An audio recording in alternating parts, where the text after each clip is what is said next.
back with more of Real Estate Update with James Wedgeworth. Hey, James, I want to bump back to something you mentioned earlier. Making an offer to buy a home as is makes me a little bit nervous. Termites are an issue here on the island. What if something's missed? I mean, you end up with a home, but there's some issues you didn't anticipate because you don't have that home inspection. Well, that's actually a very good question, because that could happen. Normally, what we do, those home inspections, the termite report is separate from that. So when you buy a house, as is usually referring to the home inspection, there is a paragraph in the contract that states they got to deliver us a clean CL100, which is a fancy word for termite letter. So that's included in that. So that's usually not a problem. Like I said previously, if the AC is in good condition and the roof is in good condition, there are other things that are in the home inspection that could be a problem, but most of those problems can be solved for less than $3,000 or $4,000. And if you're buying $1 million house, you wouldn't lose it over $3,000. Sure. Okay, market and how things have changed as far as looking for homes that are available or condos here on Hilton Head Island. Give me a little historical perspective. As you say, you've been doing this for a while, 40 years. What changes have you seen? Oh my gosh, I thought you might ask that question, so let me tell you what I did. I thought about this, and in my opinion, the real estate market's been through 3 cycles in the 40 years, okay? When I first came, the realtor had all the info. There was no internet, no Realtor.com, no Zillow, no signs in the yard. So back in those days, we had the old MLS book. In fact, I grabbed one out of the archives from 1984. As you see, there are not even pictures in there. So the buyer came in and said, I'm interested in a house, I'm interested in villa, what you got? And the realtor would say, here's what we got. So the realtor was the holder of all the information. Then we went to phase 2 in the business, which is what I call the internet phase. All of a sudden, people were on the internet. So the realtor, prospect would come in the real estate office and say, Mr. Wedgeworth, here's a list of homes that we're interested in looking at that we got on the internet. Or they might have said, we got them out of the real estate magazine. This is a 2004 real estate magazine to show you how the market's changed. That's very thick, a lot on the market back then, right? A lot on the market, but the main deal was this magazine was 30 days old the day it hit the market. So what happens today on something that's 30 days old? Gone. Gone. So in that phase, they had a lot of information. Now it's changed now. It's almost gone back to phase 1. Let me explain why. Today, most properties that are on Zillow or Realtor.com, it's a good chance they've already sold before they get that far. So we're back to the situation where the realtor has the information, the inside information. There's an internet of realtors out there. There's not a day that goes by I don't get 10 calls and another realtor says, hey, I've got somebody who wants to buy a 4-bedroom such and such, such and such. Do you have anything that's coming on the market in a couple weeks? I go, actually, I do. So what happens, they end up buying it before it gets on the real estate market, before it gets in Zillow, before it gets on Realtor.com. And by the time it gets on Realtor.com, people call them and say, well, I'm interested in a house. Well, I'm sorry, it's already sold. It could have sold, just came on the market yesterday. Well, it actually sold a couple days ago.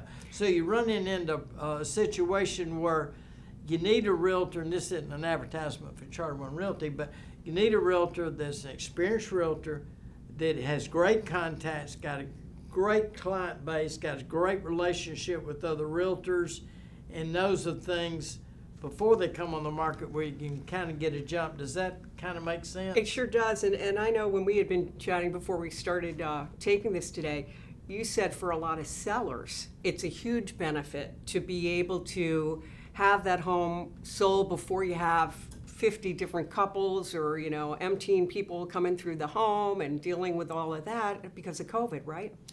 Yeah, that's a good point. We had a recent situation with another realtor in our firm. They went to list the house and the people were in their 80s and they said, we're really compromised, health issues. We need to sell our house. We're moving back to where our kids live, but we're really, really scared to have 50 people through the house. And so they said, this other agent said, do you know of anybody that is interested in this type house? So she called me and she said, here's what I got. And I said, actually, I do have somebody that had called me. We met at the house. The people left the house. The other realtor was there. My people came in. They said, this is what we're looking for. Here's what we'll pay you. We wrote up a contract. The other realtor went out and sat in her car and called the people. They were down at Starbucks. Presented the offer. They said they'll take that. She came back in, and it was 45 minutes from start to finish. The seller was extremely happy because they sold the house without having tons of people through the house. The buyer was happy because they found a house that basically fit what they were looking for. So it was a good deal for both people. So the market is so fluid that things are selling quickly if people price it. Now, you'll have some people that will price them way, way, way high and they won't sell, you know. Can I ask you quickly, I want to bump back on one thing. If you're doing all of this before anything gets listed, do you advise the buyer still to put in that best offer, and as far as saying, we'll take it as is, offer cash and everything when it hasn't hit, Zillow or it's not? that would be the same. Okay. Yeah. You still would do that? Yes. Okay, so homes that are on the market, I mean, there are those out there, James, where you look and, well, I was going to say they've been on the market for 100 days, but you have told me in the past, at this point, people will be concerned if a house is on the market for more than a week. That's funny because last weekend I showed some houses and these buyers said, well, we really like this house, but there must be something wrong with it. It's been on the market a week. I said, well, actually, do you think there's anything wrong with it? They said, no, we love it. And I said, I don't think there's anything wrong with it. And they made an offer. We ended up having 3 offers on it the next day. But it was funny. I was just, to be honest with you, I thought it was the funniest thing in the world. They said, must be something wrong with it. It's been on the market a week. Whereas, are most things moving that quickly right now still? And we're talking here towards believe the it end or of- not, most things are moving that quick. There's a reason for that.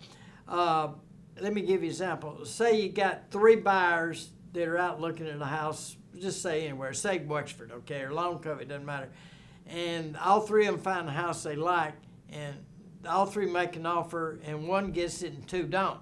So you got 2 people that just missed out, right? They've got a checkbook in their hand, they're ready to buy, and they missed out on the last house. So when a new house comes on the market, it's an immediate rush. Those 2 buyers obviously pounce on the house to see if they like it as much as they did the last house. So since they lost out before, they're a little eager this time to make sure they don't lose out, if you follow what's going on. So that's what's happening, where you have a situation where you have 20 buyers looking at 2 houses. It's crazy. So then 18 don't get those 2 houses, so you still got 18 buyers, so another house comes on the market, and they're zooming in on that house. It may not be the house they're looking for, but that's kind of what's going on, if that makes sense. So, it's totally switched from it was a year ago, or, gosh, we were shooting these programs back in 13 and 14, and I was telling you, hey, we're selling 2 houses a month, and we got, 100 houses on the market. Well, I hope you're enjoying the way things are right now, James. You must be. It's a great time to be in the real estate business. But one thing I tell all realtors, I have a lot of people call and say, hey, I know you've been in the real estate market a long time. What advice can you tell us? I say, well, the market changes every single year. If you don't change with the market, you're obsolete. So realtors have to reinvent themselves every year and say, okay, what have I got to learn to do this year? Because the problems you're facing today are not the same problems you were facing year. Unfortunately, most realtors practice the same way they've always done. I never will remember I think it's 1982 when we started having MLS printouts, and a realtor friend of mine worked the company, came in office one day and he said, I got to retire. This technology is leaving me behind. Is he still? No, he's not with us anymore. But I just died laughing because it had changed, and he didn't like the way it changed. But everything changes, so It sure does. Yeah. We're out of time, James, but we're going to come back and gather again. And well, let's get back soon, because as the market's changing weekly, we need to have more programs because the market changes, and we got to adjust to the market, Alan. You know what? I'll be here if you're here, and I really appreciate your time. Thank you so much. It's always a pleasure doing this. Great, and thank you for watching this edition of Real Estate Update.